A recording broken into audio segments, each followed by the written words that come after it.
그러므로 너희는 이렇게 기도하라. 하늘에 계신 우리 아버지여, 이름이 거룩히 여김을 받으시오며 나라가 임하시오며 뜻이 하늘에서 이루어진 것 같이 땅에서도 이루어지이다. 오늘 우리에게 일용할 양식을 주시옵고 우리가 우리에게 죄 지은 자를 사하여 준 것 같이 우리 죄를 사하여 주시옵고 우리를 시험에 들게 하지 마시옵고 다만 악에서 구하시옵소서. 나라와 권세와 영광이 아버지께 영원히 있사옵나이다. 아멘. 우리는 지금 하나님의 말씀을 나누는데 예수님이 가르쳐 주신 기도, 주님이 가르쳐 주신 기도, 주기도문이라고 하죠. 주님이 가르쳐 주신 기도는 기도를 잘할 수 있냐 못하냐 이런 차원이 아니라 이 기도 속에 모든 비밀이 다 담겨져 있어요. 그래서 믿음의 여정을 걸어가는 모든 성도는 이 표범과 같은 이 기도를 따라서 하면 전혀 문제가 되지 않습니다. 앞에 부분은 뭐예요? 하나님이 어떤 분이신가? 그래서 여러분의 기도 속에 가장 먼저 올려드려야 되는 것은 하나님이 어떤 분이신가? 그분의 영광, 그분의 위대하신 그 성품을 마음껏 기도 속에 항상 높여드리셔야 돼요. 그것이 첫 번째 있어야 되는 거예요. 그래서 하늘에 계신 우리 아버지요. 내가 기도하는 여러분 이 세상에 수없이 많은 사람들도 기도합니다. 저기 산에 가서 촛불 켜놓고 기도하는 사람도 있고 굴 속에 들어가서 기도하는 사람도 있고 큰 나무 밑에서 기도하는 사람도 있고 또 바위 앞에서 기도하는 사람도 있고 여러 사람들이 있지만 우리는 그 기도를 드리는 그분이 누군지 우리는 분명히 알아요. 그분이 누구시라고요? 하늘에 계신 내 아버지. 할렐루야. 하늘에 계시다라고 하는 것은 이 과학자들이 탐험한 저 하늘의 세계가 아니라 하늘이라고 하는 것은 이 우주 공간에 어느 곳이든지 그분은 계신다. 무소부재하신다. 내가 무슨 생각을 하고 있는지, 내가 무엇을 하고 있는지, 그리고 어떤 마음을 가지고 있는지 우리의 마음속까지도 통찰하시는 분. 그래서 하늘에 계신 이렇게 표현을 한 겁니다. 그런데 그분이 누구시라고요? 아버지시래요. 아버지. 아버지시래요. 아버지. 여기 아버지는 오늘날 자녀들을 힘들게 하는 아버지가 아니라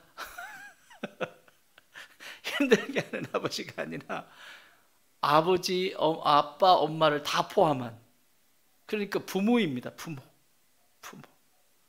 내가 네 부모다. 그래서 하나님이 나는 네 아버지가 되고 너는 내 아들이 되고 나는 너의 하나님이 되고 너희는 내 백성이 되고 나는 네 신랑이 되고 너희는 내 신부가 되고 이런 표현을 하시는 거예요. 그렇게 데리고 싶으신 거예요. 그냥 같이 하고 싶은 거예요. 그러니까 하나님의 온통 마음은 나 너하고 같이 있고 싶어. 나하고 같이 다니면서 내가 좋은 거 줄게. 같이 가자. 너의 안에 있는 그 기쁨, 너의 안에 있는 그 모든 소망들이 나로부터 시작되는 거야. 그러니까 나하고 함께 살아가자. 이렇게 초청하시는 거죠. 아버지가 못해줄 게 뭐가 있어요? 부모님이. 여러분 부모이시죠? 자녀들이 잘 되는 모습을 보면 어때요? 시기 나고 질투가 생겨요? 그런데 옆에 있는 김 집사가 잘 나가고 잘 생기면 말하지 마요. 못된 거예요. 그거는. 김씨들 죄송해요. 우리나라에 김씨가 제일 많기 때문에 뭐 특정 그래 정씨라고 해요. 그러면 부모는 자식이 잘 되기를 바라죠. 근데 제가 진짜 이게 계모인지 그런 분을 한번 봤어요. 제가 마포에서 사역을 할 때 지금도 그러시더라고. 그때 아이들이 3학년, 4학년이었습니다. 3학년, 4학년인데 자기 거는 너무 잘 챙겨요. 엄마가 먹는 것도 자기부터 뭣도 잘. 아니 애가 안 보입니까? 그럼 뭐라고 하냐면 걔는 걔 인생이죠. 난 깜짝 놀랐어요. 근데 지금까지도 그러고 다녀요. 지금까지. 그러니까 그러면 여러분 아이들이 그 부모님을 공경할까요? 부모님의 희생, 부모님의 헌신, 부모님의 눈물, 그 눈물의 기도, 여러분이 영적인 여정을 걸어가시는 분들이니까 내 부모님이 나를 위해서 눈물로 새벽마다 기도하고 나를 위해서 눈물로 하염없이 축복하고 기도하는 그 부모님을 본다면 그 자녀는 어떨까요? 그 부모님을 공경하지 않겠습니까? 하나님은 이런 피조물인 인간 세계와 비교할 수 없는 전 우주를 통치하시고 다스리시는 그분께서 내 부모님이시랍니다. 믿으십니까? 우리가 기도드리는 왜 기도해야 하는지, 기도는 해도 되고 안 해도 되는 것이 아니라 나는 그냥 길 가다가도 기도해, 그런 얘기 하지 마시고요. 그거는 음식으로 말하면 부식입니다. 부식. 내가 아버지를 만나고 싶어요. 두 번째는 그 하나님이 누구시냐라고 하는 질문에 그분은 하늘에 계신 내 아버지다. 두 번째 질문은 뭐였죠? 그러면 너에게 있어서 나의 이름은 뭐냐? 너에게 있어서 내 이름은 뭐냐? 여러분, 사람이 이런 말 하죠. 이름값하고 살아라. 나이값하고 살아라. 이름값하고 살아라. 이런 얘기 하죠. 그렇죠? 너에게 있어서 내 이름은 뭐냐? 하나님이라고 하는 이 이름은 누구도 붙일 수가 없어요. 이름을 붙인다고 하는 것은 이미 종속이 돼버립니다. 그래서 하나님이라고 하는 이름은 붙일 수가 없어서 모세가 질문을 하죠. 누구십니까? 그랬더니 나는 나다. I am who I am. 나는 나다.